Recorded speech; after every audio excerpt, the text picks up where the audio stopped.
tubanirizaako abatugoberera awanene ku channel yaffe eya NASA Skills. Amanya gange nze NASA Skills. Olwaleero tugenda kwogera ku nsonga lwaki AI gwosobola okuyita artificial intelligence afuuse ekizibu eri humanity tegeeza ffe abantu ba bulijjo. Nga nakakano wenjogerera AI oba artificial intelligence community oba bwosobola okuyita ba researchers abakola tekinologi ono bavuddeyo nga bakuba emiranga olwa system eno engeri gye kiri nti eri mu job automations spreading fake news tegeeza amawulire ag'ekifere era nga system eno yennyini oba gwosobola okuyita tekinologi wa artificial intelligence bamukozesezza nnyo mu kukola ebyokulwanyisa binnamuzisa nga byo biba tebyetaaga ntegeera y'abantu ffe aba bulijjo. Wabula nga tetunnabagenda mu bingi muzikirize mbanjulire ba sponsors baffe aba Vivi and Hamuza Cosmetics Limited. Baneno be ba sponsors abatuteekamu ssente okulaba nti ffe aba NASA Skills tusobola obatuusaako shows zineeno ennaku zineeno era nsaba bambi mubawagire. Kati katutandike okudiscussinga ku nsonga lwaki artificial intelligence afuuse ekizibu eri humanity nga tutandise n'ensonga eya job loss oba okufiirwa emirimu ku lwa system eri eya artificial intelligence automation. Nga ne kakano nze NASA Skills bwenjogerera emirimu gya artificial intelligence oba tekinologi ono afuuse ekizibu eri abantu kubanga bamuadaptinze era nga ne bwenjogerera kakano akozesebwa ennyo mu makolero mu marketing, manufacturing sector ne health sector. Okusinziira ku percentage ne research eyakoleddwa kiraga nti emirimu miliyoni 85 gyakufiirwa abantu okuva mu mwaka gwa 2020 paka mu mwaka gwa 2025 naye nga kineeno kireetebwa ono artificial intelligence technology era ng'okusingira ddala kigenda ku affecting abantu abaddugavu ne ba Latino employees okuva mu mawanga ag'enjawulo. Engeri gye kiri nti robots ziri ku becoming smarter oba ziri kufuuka ekintu eky'omutawaana ennyo ng'obwongo bwazo buli kweyongera nnyo okusinziira ku trainings ze babawa nga bakozesa zineeno artificial intelligence sets. Kiba kyetaagisa abantu batono nnyo okukola emirimu egy'enjawulo. Naye kankukakase nti abamanyi basuubira nti tekinologi ono wa artificial intelligence agenda kutondawo emirimu miliyoni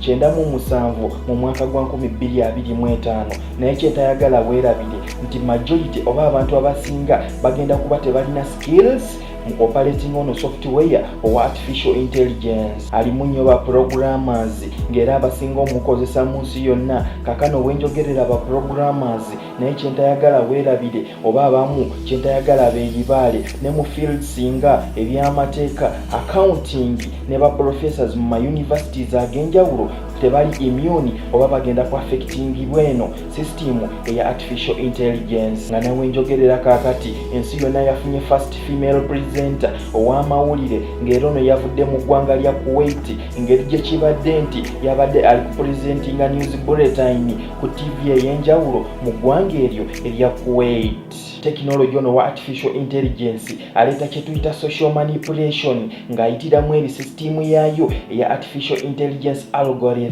Okutya kweyongedde mu mawanga ag'enjawulo ne mu zi public figures ez'enjawulo kubanga aba politicians abalala bakozesa social media platforms zineeno okupresentinga oba okupromotinga agendas zaabwe ng'okugeza ngenda kuwaayo example ey'omusajja omufilipino ngono gwe bayita Marcos Jr. Ono omusajja yakuyetinga TikTok hami oba abantu abasinga ku TikTok ng'era baniino bamuyamba nnyo mu kupresentinga oba okupromotinga ekintu kye ekyokumulonda mu ggwanga linene erya Philippines mu mwaka gwa 2022 era bwe yavaayo n'awangula akalulu kaniino. Kineeno kyasoboka nga bakozesa system eno ya artificial intelligence okubitinga algorithm ya TikTok olwo ne basobola okufunamu kye baali baagala. Online medias n'amawulire okuva mu bitongole ebyenjawulo gafuuse targets eya system eri gye nabannyonnyolako eya deepfakes. Kineeno kyaffectinze nnyo oba kinyize nnyo ba political ne ba social figures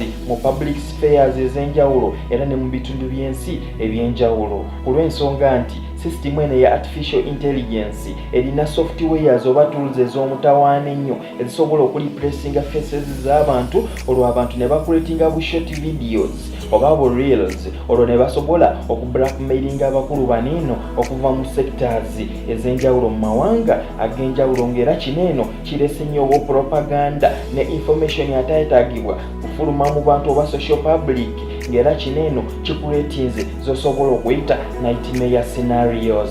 Kankukakase nti mwana wattu gwe ne woba olabye deepfake video tosobola gyawulawo oba eno yentuufu oba eno yenkyamu. Engeri gye kiri nti training wa software ono owa artificial intelligence bamwongeddemu sente empitirivu nnyo era n'obudde bungi nnyo. System eno ya artificial intelligence oba technology agenda ku affectinga abantu mu social surveillance oba kyosobola okuyita global regulation. Nga ne kaakano bwe njogerera artificial intelligence technology yatandise dda oku affectinga abantu mu sectors ez'enjawulo ne mu mawanga ag'enjawulo. Nga kino eno kigenda ku affectinga privacy y'abantu ne security yaabwe at large. Example ya China nga bo banino bagenze wakulema kubanga bakosa system ene ya artificial intelligence nga bakosa technology oba tool eri ya facial recognition nga bineno bi applyingidwa nnyo mu zi offices z'abantu, amasobero, airports ne sectors ez'enjawulo mu ggwanga linene erya China.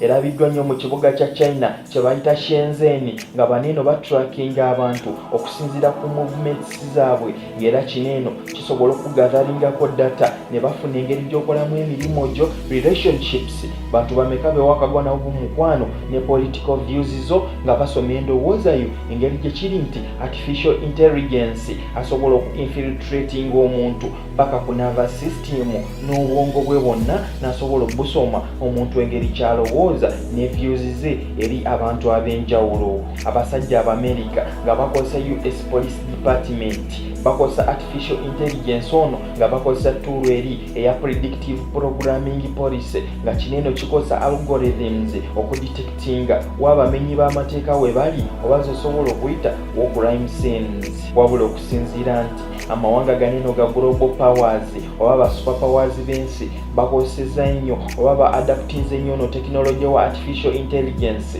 n'amawanga gaffe ganeno amalala amato oba African countries zosobola okuyita third world countries zivuddeyo nezegomba okukozesa ono artificial intelligence mu sectors ez'enjawulo nga ne bwenjogerera kaakano bali ku introducingawo kyosobola okuyita electronic identification cards mu ggwanga lyattu erya Uganda.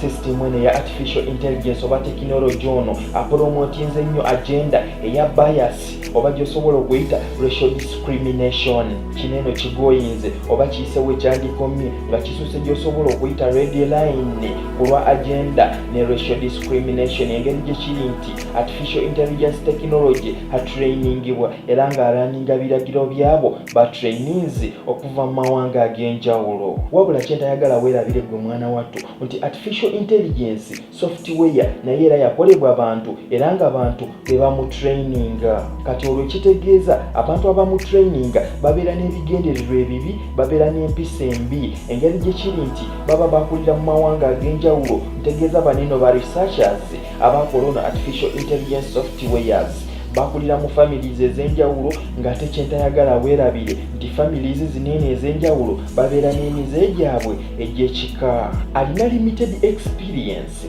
kubanga bakuleetaazi abaamukola balina engeri yaabwe gye baamukolamu nga kinene wensobola okunnyonnyola nti alina kye tuyita racial discrimination. Gwe nasa skills togenda kuva eri oyogere Luganda ng'olikozesa oba chatbot yonna oba artificial intelligence tool yonna, system eno eveeyo ekuwulire kubanga eba temanyi Luganda. Ate kyentayagala weerabire nti system eno yennyini erina accents zetasobola kukozesa. Oluzungu lwagwe Omunnayuganda oluusi luba terusobola kukola mu eno artificial intelligence tool yonna gy'oba employinze mu field ey'enjawulo. Kati awo kyenjagala omanye nti system eno eba epromotinga kye tuyita racial discriminations nga ne chatbots endala w'otypingamu ekigambo eba tesobola kikwanukula, eba ekugamba lindirira impersonator oba omuntu eyagikola ntegeeza creator. Chatbots endala bazikola nga zayagala kwefaananyirizaako ba public figures, kyosobola okuyita impersonating public figures in human history. Kati gwe Omunnayuganda saagala weerabye ntogenda vaayo otandike okwino chatbots command ng'ate yo bagiprogramminga ng'erina kutambulira ku ndowooza ya Michael Jackson. Artificial intelligence software oba technology alimu omuze ogw'okuwekeninga kyosobola okuyita ethics ne goodwill ku lw'abantu oba humanity abali mu nsi eno.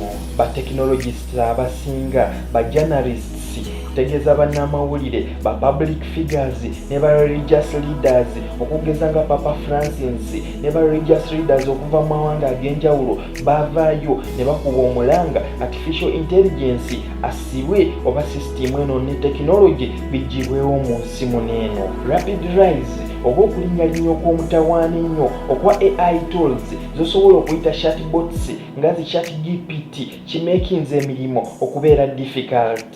Zino tools zivuddeyo ne ziwamba emirimu gy'abantu ng'era abantu bennyini bavuddeyo ne bazemployinga mu writing assignments era nga kino eno kyefereteninga academic sector kubanga abaana abasinga bavayo ne ba-employinga zino zi ChatGPT ne zisobola okubabbira ebibuuzo kubanga zisobola okuaffecting eri gy'osobola okuyita academic integrity and creativity. Ensonga lwaki ba professors ne ba journalists ba technologists bavuddeyo ne bawaayo omulanga artificial intelligence esibweko ekkomo. Autonomous weapons tegeza ebyokulwanyisa ebyennamuzisa bivuddeyo ennaku zineeno era nga zezi agendas eziriwo balina kukozesa artificial intelligence si bya kusindika ba humans into direct cross line combat. Kineno kivuddeyo ne kipromotinga terrorisms kubanga bavuddeyo ne bakola robotic swarms ne zineno zinano robots nga zisobola okuderivalinga obuwuka oba endwadde ez'omutawaana ennyo engeri gye kiri nti nano robots kaba kantu katono nnyo era nga tosobola kalaba gwe n'amaaso go naye kasobola okutambula ne katuuka ku oyo gwe baba programmings kamutwalire virus oba obulwadde bunnamutta. Kipawalingiddwa oba goal ey'okutandika ani nkyerimanyi w'ensi eno naye ng'ali mu software yono oba technology owa artificial intelligence okukola ebyokulwanyisa ebyennamuzisa nga zi robots zi drones ez'omutawaana ennyo nga zineno zisobola okukuyiga nga tezeetaaze na kutegeera kwa muntu ne zisobola okusanyawo tageti yonna gye ziba zaagala. Ebyokulwanyisa binene ebya artificial intelligence bigenda kufuuka zi Kalashnikovs tegeeza AK-47s ez'enkya kubanga mwana wattu kakukakasa nti teri ggwanga mu nsi yonna litakozesa eno mundu ya mu Russia